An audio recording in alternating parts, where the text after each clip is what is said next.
আসসালামু আলাইকুম, সবাই কেমন আছেন? আলহামদুলিল্লাহ ভালো আছি।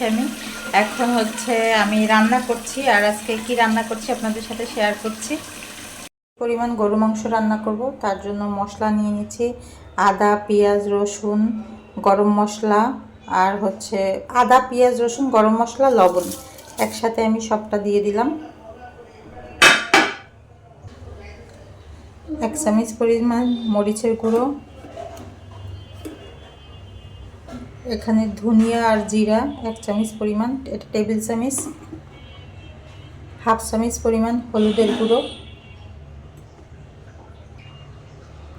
এবং তেল দিয়ে দিলাম। আমার গরু মাংসের রেসিপি মূলত এরকমই। এবার আমি সবসময় গরু মাংসটা হাতে মেরিনেট করতে পছন্দ করি। এখন আমি হাতে এভাবে মাখিয়ে রেখে দিব প্রায় 10 মিনিটের মতো। দেন আমি এটাকে রান্না করব।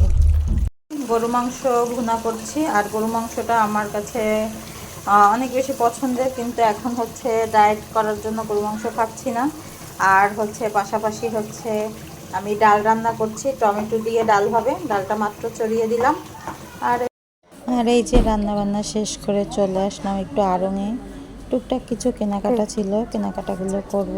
আর আমার মেয়ে বায়না ধরছে ও আড়ঙে আসলে আড়ঙের একটা জুস আছে, জুসটাও খুব পছন্দ করে।